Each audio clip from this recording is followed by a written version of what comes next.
Assalamualaikum warahmatullahi wabarakatuh. Selamat datang di podcast Origami, obrolan ringan gaul masa kini. Bersama saya selaku moderator Triatafi Putri Insani yang akan menemani kalian beberapa menit ke depan.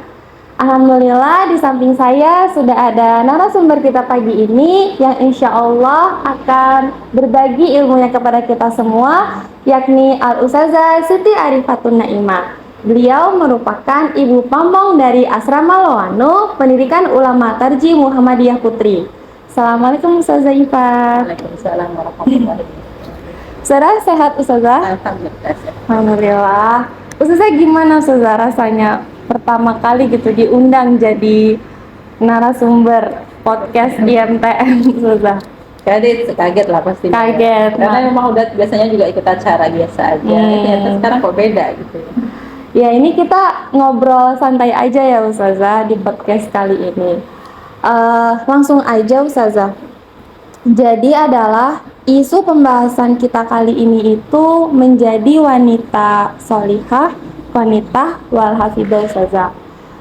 Sebagaimana yang terjadi di masa kini Ustazah, kan perkembangan dunia teknologi itu udah semakin pesat, kemudian banyak Ustazah karakter, tingkah laku, gaya hidup, itu juga berpengaruh ke kita semua Ustazah.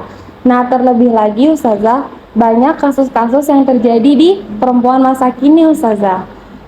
Contohnya itu seperti diskriminasi gender, kemudian being single, kayak mereka tuh nggak mau punya pasangan hidup gitu Ustazah. Kemudian ada juga alpha woman Ustazah. Tapi alpha woman di sini tuh mereka sangat berlebihan Ustazah, sehingga mereka merasa kalau oh pokoknya aku bisa sendiri, aku nggak butuh siapa-siapa, nggak butuh pendamping hidup juga Ustazah. Nah dan yang paling baru banget ya Ustazah, kan lagi marak ya Ustazah kasus KDRT ya Ustazah. Video call aja. Iya. Ya, teman-teman pasti juga tahu lah ya kasus kemarin itu KDRT. Ternyata Ustazah, kasus KDRT kemarin itu berdampak besar Ustazah. Jadi ternyata ada muncul pemikiran perempuan itu memiliki mindset marriage is scary Ustazah, atau pernikahan itu menakutkan Ustazah.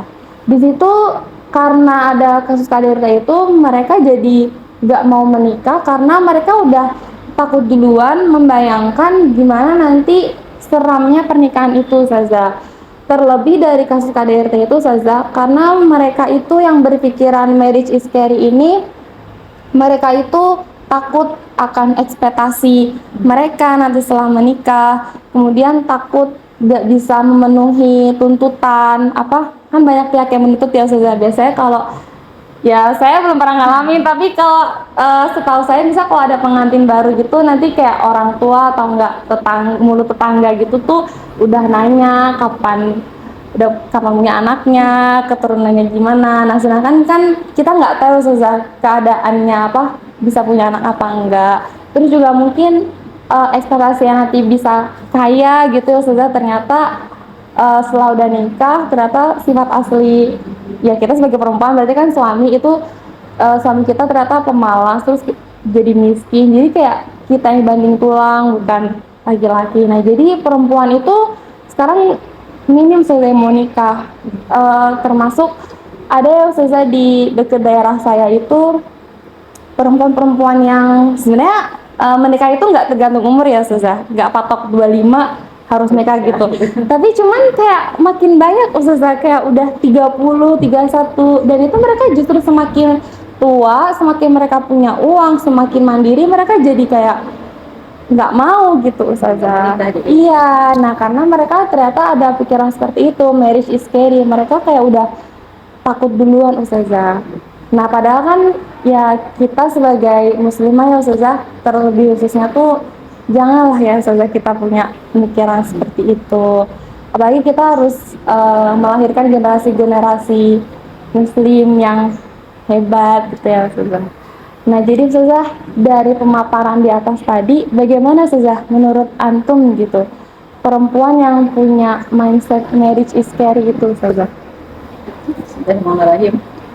Kalau menurut saya ya, tidak ada kebahagiaan bagi orang yang membujang sebenarnya. Jadi jomblo itu nggak akan bahagia. Tuh jomblo itu nggak akan bahagia teman-teman semuanya. Kan apa sih tujuan pernikahan itu sendiri kan litas kuno ilaiha ya, membuat kita tuh anteng gitu kan, tak tentrem, jadi nggak ada yang dipikirin, nggak ada Nah. yang mau tidak mau kan sifat dasar manusia itu suka sama lawan jenis ya deh ya. Iya Ustazah. Misalnya si A belum nikah pasti pengen suka sama si B, si C, si D, belum lagi kalau dikejar-kejar sama cowok gitu kan, Iya, Ustazah. pasti ntar galau lah apa, itu tuh nggak buat hati tenang. Bahkan saya pernah itu ya, pernah tanya sama seorang yang menurut saya gini waktu itu, kamu pacaran udah lama, terus kalau nikah emang apa bedanya sama saat pacaran? Kan Iya. sama-sama bareng terus, kemana-mana juga.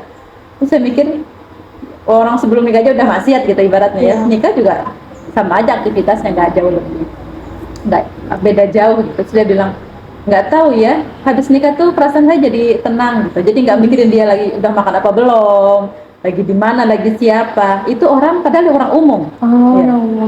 Apalagi orang-orang yang udah kenal Islam, udah tiap harinya menjaga diri, pasti kan perempuan butuh ada yang mendampingi. Iya. Kesana kemari kalau ada yang boncengin namanya nggak seneng gitu. Kesana kemari ada yang siap untuk ngeraktirin memang nggak seneng. Dan itu tuh sangat nyaman banget buat perempuan, dijagain, diperhatiin. Itu kan hal kebutuhan mendasar perempuan. Iya Ustazah. Apalagi laki-laki ya, laki-laki pengen ada yang melayani dia, ada yang nyayangin dia. Jadi memang nggak ada kebahagiaan buat orang-orang yang membujang, itu nggak ada. Itu hanya ketakutan-ketakutan dari setan aja sih sebenarnya. Berarti itu lebih baik kayak dihindari gitu ya Ustazah, harus segera dihindari karena itu bisikan dari syaitan gitu ya Ustazah. Dulu pas ada wacana kayak child free itu, Iya Ustazah. kan rame banget kan orang-orang pada WhatsApp, di mana besok kalau anak-anak pada child free dan sebagainya. Saya mikir gini, sebenarnya orang-orang yang belajar, apalagi orang belajar Islam, mereka tidak akan pernah menerima child free kok.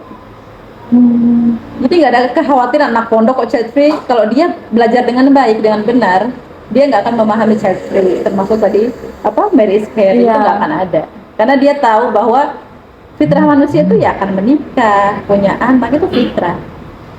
Ketika pun saya kayak orang Jepang atau apa itu ya, kalau nggak salah 20-an tahun ke belakang itu, mereka itu kan nggak mau punya anak banyak. Iya Ustazah. Punya pun punya satu, atau wanita Iya. karir nggak mau nikah, atau nikah tapi nggak punya anak dan sebagainya gitu. Sekarang pemerintah Jepang kebingungan. Jadi pampers itu susah, jadi pampers yang ada tuh pampers yang orang buat orang tua. Dan yang nerusin generasi pun nggak ada. Dulu kan mereka mikirnya ya itu kan kayak tadi takut ini Iya. dan begitu, punya anak ribet dan segala macam. Ternyata bom waktu buat mereka sendiri.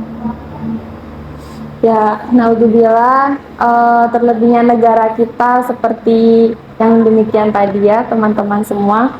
Kemudian Ustazah yang kedua, apa pendapat Ustazah mengenai definisi wanita salihah, qanitah dan hafizah itu Ustazah? Solihah itu qanitan dan hafizah.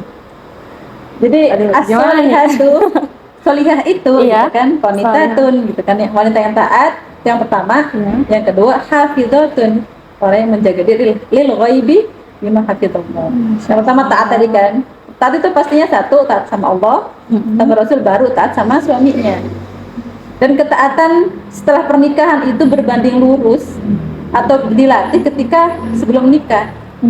Jadi kalau mau nyari perempuan yang taat ya, cari perempuan yang taat sama orang tua. Maka dia akan mudah untuk taat sama suaminya. Masya Allah. Gitu. Terus cara kita dapat suami yang itu gimana Ustazah? Ya, Ar-Rijal itu ya. Iya Ustazah. Ketika semua berjalan dengan apa ya, sesuai dengan fitrahnya, laki-laki dididik dengan baik, orang tuanya menyiapkan seorang laki-laki yang baik, akan dapat itu semuanya. Ya, jadi kalau buat perempuan sekarang ya, misalnya anak-anak single nih kan ya, Iya. gimana sih dapat laki-laki yang kowam gitu ya, yang beneran laki gitu ya. Iya. Cari yang soleh. Untuk mendapatkan laki yang baik itu kan sesuai dengan kapasitas kita lagi kan. Iya Ustazah. Akhirnya ya mau tidak mau memataskan diri. Karena nggak mungkin laki-laki yang baik akan memilih wanita yang buruk, itu nggak mungkin. Jadi sekarang pantaskan diri dulu. Ya. Saya pengen levelnya begini nih, oh berarti harus naikin level juga dong. Masya Allah, jawaban beliau ini memang sungguh menampar, menjadikan kita lebih semangat lagi untuk memataskan diri ya teman-teman semua. Kemudian Ustazah, apa ya Ustazah, dari semua tadi itu peran kita sebagai muslimah masa kini itu gimana Ustazah supaya terhindar dari kasus-kasus hal itu Ustazah? Mengilmui diri sih. Mengilmui diri. Karena ketika orang sudah mengilmui diri, secara basic udah paham, kedepannya itu nggak akan jadi aneh-aneh kok. Ini kuncinya di ilmu lagi, ilmu lagi. Dan yang pasti ya taat sama Allah itu tadi ya. Karena tujuan syariat itu kan al-khair was-sa'adah, kebaikan dan kebahagiaan. Kalau udah baik, pastilah bahagia. Itu pasti itu. Yang tadi belum kita singgung ya, yang apa? Hafidat Lil ghaib itu ya. Ya, lil ghaib itu saja. Dia menjaga ketika suaminya nggak ada kan. Itu tuh menjaga apa sih? Menjaga hartanya, menjaga kehormatannya. Ketika suaminya nggak ada aja dijaga, nggak ada pun tetap dijaga. Misal nih, contoh sederhana nih ya, suaminya punya, kan tentang harta juga ya, jaga harta suami, anak suami dijaga. Suaminya nggak ada, tetap dong, misalnya ada teman mau masuk rumah, izin, tetap izin. Apalagi kalau non mahram, nggak boleh, jelas nggak boleh. Ini anak-anak besok nggak boleh makan mie instan ya, nggak ada suami ini jadi boleh, nggak boleh juga, tetap harus ya menjaga. Sesuai dengan aturan yang suami buat. Sampai di titik itu sih. Jadi hal-hal yang suami anggap tidak boleh, udah nggak boleh. Bahkan ketika dia nggak ada. Ketaatan itu sampai situ. Siap, Ustazah. Siap menikah. Yang terakhir, Ustazah, apa ya Ustazah tips selain mengilmui diri, tips supaya kita menjadi wanita yang hafizah, wanita juga salihah itu gimana ya Ustazah? Dari sekarang ya? Iya. Taat sama Allah, sama Rasul. Taat sama Allah. Tapi itu luas ya Ustazah, taat sama Allah sama Rasul itu. Iya, mulai dari sekarang. Misalnya sekarang buat apa? Single apa sih? Oh, menjaga diri nih. Iya. Nggak usah cawe-cawe sama yang lawan jenis, nggak usah jadi, nggak boleh memurahkan diri, itu nggak usah ya kan? Kayak gitu. Jaga sholatnya, jaga puasanya, sama orang tua tuh terutama kan sama orang tua. Ketika orang tua udah ridho sama kita kan pasti dia ngedoain terus kan. Iya. Besok ginian do, gitu. Akhirnya ketika orang sama Allah tuh dekat, pasti dia kan besok saya kalau punya suami harus begini nih. Iya. Kalau punya anak harus begini. Ada visi misi yang dibangun untuk keluarga besok gitu. Ya Allah. Jadi gini, saya mau cerita. Ibu Salahuddin Al-Ayyubi tahu kan? Tahu Ustazah.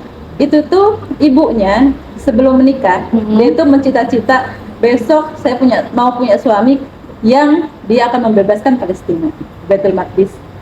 Suaminya pun sama, dan mereka dipertemukan oleh pernikahan. Karena visi misi sebelum menikah itu tadi.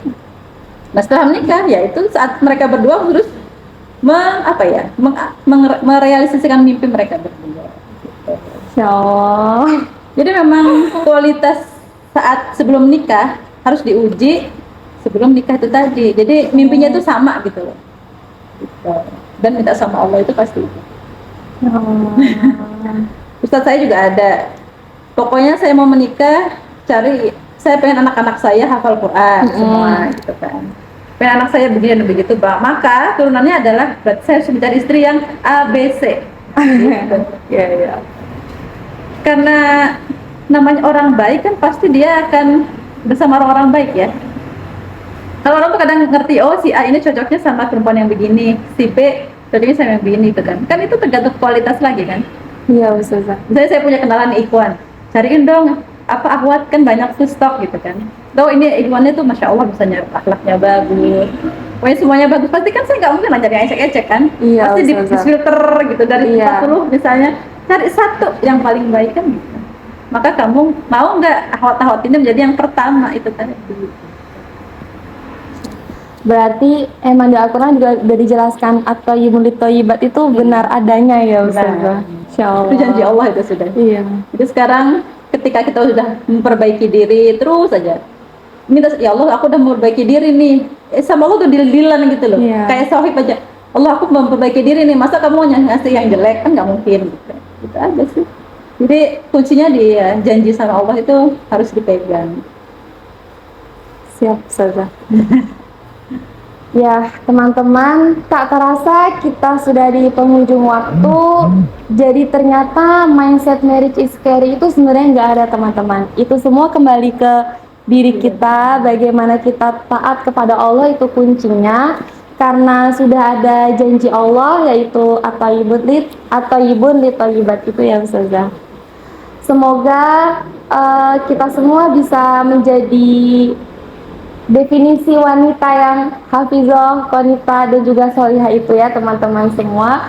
Dan kita semua, ayo kita memantaskan diri kalau kita mau dapat calon suami yang qawam itu ya kitanya juga harus lebih kenceng lagi, lebih memataskan, lebih giat lagi menjadi wanita yang sholihah itu lagi. Sebelumnya Ustazah, kami ucapkan terima kasih kepada Ustazah Ifat yang sudah meluangkan waktunya serta berbagi ilmu kepada kami semua. Semoga kita semua terlebih thalibatul TM ini bisa menjadi perempuan yang salihah, wanita dan juga hafizah Ustazah. Dan semoga kita semua kelak bisa menjadi ibu yang baik bagi anak-anak kita kelak. Baiklah, saya selaku moderator Cia Tafi Putri Insani pamit undur diri. Terima kasih telah menyaksikan podcast Origami, obrolan ringan gaul masa kini. Sampai jumpa di podcast selanjutnya. Hayatul fatah bil ilmi wat tuqah. Wassalamualaikum warahmatullahi wabarakatuh.